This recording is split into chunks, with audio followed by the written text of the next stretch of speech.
যশোরে বেনাপোল বড়সড় সরকারি প্রাথমিক বিদ্যালয়ের খেলার মাঠ ফিরে পেতে মানববন্ধন এবং বিক্ষোভ কর্মসূচি পালন করেছে স্থানীয় বিভিন্ন শিক্ষা প্রতিষ্ঠানের শিক্ষার্থীরা সহ এলাকাবাসী। শনিবার বেলা 11টার সময় যশোর বেনাপোল মহাসড়কের বেনাপোল চেকপোস্ট এলাকায় এই কর্মসূচি পালন করা হয়েছে বলে জানান বেনাপোল চেকপোস্ট বড়সড় সরকারি প্রাথমিক বিদ্যালয়ের ম্যানেজিং কমিটির নেতৃবৃন্দ। বিভিন্ন শিক্ষা প্রতিষ্ঠানের শিক্ষার্থীরা সহ স্থানীয় লোকজন পৃথক পৃথক মিছিল নিয়ে চেকপোস্ট এলাকায় জড়ো হয়। এই সময় তারা আমাদের মাঠ ফিরিয়ে দাও, রক্ত দেবো তবু মাঠ দেবো না, মাদক মুক্ত সমাজ চাই, সেজন্য মাঠ চাই, এই মাঠ ছাড়বো না, প্রতিভা বিকাশের জন্য মাঠ চাই লেখা সম্বলিত বিভিন্ন প্লেকার্ড নিয়ে এবং স্লোগান দিয়ে এই কর্মসূচিতে অংশগ্রহণ করেন বিভিন্ন শ্রেণী পেশার মানুষ। গ্রামে একটা মাঠ ছিল, সরকার সেই মাঠটা নিয়ে দিচ্ছে। আমরা এখন আশা করি যেন আমাদের একটা মাঠ ফিরিয়ে। বড়সড়া গ্রামের কোটথানার এই যে মাঠটা ছিল, মাঠটায় আমাদের ছেলেপিলেরা, আমাদের সন্তানরা, আমরা নিজেরাও খেলা করেছি, এখন আমাদের সন্তানরা খেলা করবে।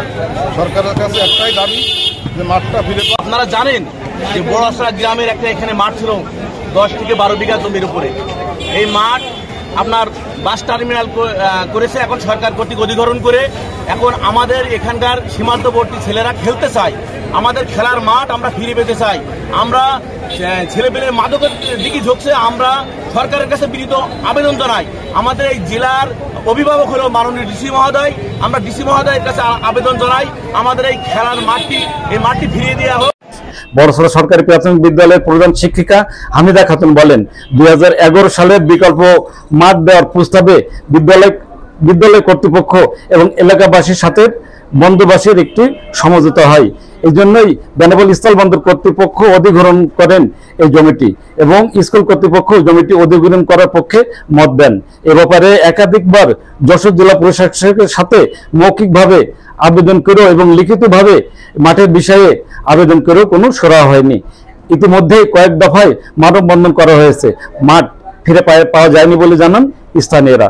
বেনাপোল পৌরসভা সাদিপুর গ্রাম ওয়ার্ডের কাউন্সিলর মোহাম্মদ সুলতান আহমেদ বাবু বলেন, বড়াসড়া গ্রামে আজ থেকে অনেক বছর আগে আমরা দেখেছি আমাদের বাবা চাচারা খেলার মাঠ পেয়েছে, তারা খেলাধুলো করেছে।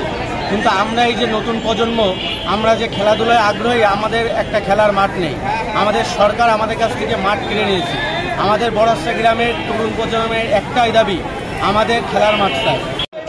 এখানে আমাদের সীমান্তবর্তী ভারত বাংলাদেশের বড়সড়া সীমান্ত স্পোর্টিং ক্লাবের ফুটবল মাঠ ছিল দীর্ঘদিন। আমাদের বঙ্গবন্ধু কন্যা দেশরত্ন প্রধানমন্ত্রী শেখ হাসিনার কাছে আমাদের দাবি, আমাদের মাঠটি যেন আমাদের দেশে ফিরিয়ে দেয়। মাঠ কিনেছে, আমরা খেলবো কেন? আমাদের মাঠ চাই, আমাদের মাঠ দাও। আমরা যদি মাঠ যদি না পাই, মাদক নেশায় আমরা ফেঁসে যাবো। আমাদেরকে খেলার মাঠ দাও, আমাদের মাঠ, আমরা খেলতে চাই, আমরা মাদক মুক্ত সমাজ চাই। আপনার সন্তানের মতো, তাই আপনার কাছে অতি বিনয়ের সাথে জানাচ্ছি আমাদের মাঠটি আমরা আপনার কাছে অধীর আগ্রহে চাচ্ছি যে আমাদের মাঠটি আমরা। সরকারের উন্নয়ন কর্মকাণ্ডে বাধা সৃষ্টি করে আমরা মাঠটি অধিগ্রহণ করার বিপক্ষে ছিলাম এবং বন্দর কর্তৃপক্ষের সহযোগিতা করেছিলাম আমরা, সেজন্যই তারা বিকল্প মাঠ দেওয়ার কথা বলেছিলেন। এখন বিদ্যালয়ে কোনো খেলার মাঠ নাই, এই জন্য খেলতে পারে না শিক্ষার্থীরা সহ স্থানীয়রা, খেলাধুলা করতে পারছে না অনেকেই। এতে বন্ধ রয়েছে বিদ্যালয়ে বার্ষিক ক্রীড়া প্রতিযোগিতা ও সাংস্কৃতিক অনুষ্ঠান। সরকারের কাছে দাবি, অবিলম্বে খেলার বিকল্প মাঠটি ফেরত দেওয়া হোক। এ ব্যাপারে বড়সড় সরকারি প্রাথমিক বিদ্যালয়ের নেতৃবৃন্দ বলেন, তারা বন্দর কর্তৃপক্ষের সাথে আলোচনা করেই মাঠটি সরকারের অনুকূলে বরাদ্দ দিয়েছেন, তবে অদ্যাবধি মাঠটি ফেরত পাননি তারা। এই কারণেই খেলাধুলা থেকে বঞ্চিত রয়েছে এলাকার মানুষজন।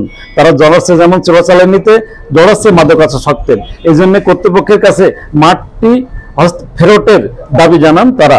বেনাপোল পৌরসভার বড়সড় নম্বর ওয়ার্ডের কাউন্সিলর কামাল হোসেন বলেন, 10 বছর আগে বন্দরের স্বার্থে এই খেলার মাঠটি ছেড়ে দেওয়া হয়, আজ পর্যন্ত এই খেলার মাঠটি ফেরত পাননি তারা। সরকারি প্রাথমিক বিদ্যালয়ের মাঠটি বন্দর কর্তৃপক্ষ অধিগ্রহণ করেন, দীর্ঘ সময় পরও স্কুলের মাঠটি হস্তান্তর করা হয়নি, দেওয়া হয়নি মাঠটি। এলাকাবাসী খেলার মাঠটি পায়নি এখনো। এই কারণে বন্দর কর্তৃপক্ষ, সরকার সহ সংশ্লিষ্ট দপ্তরের কাছে হস্তক্ষেপ চান তারা, যাতে খেলার মাঠটি ফিরে পান, এমনটি দাবি করেন কাউন্সিলর কামাল হোসেন।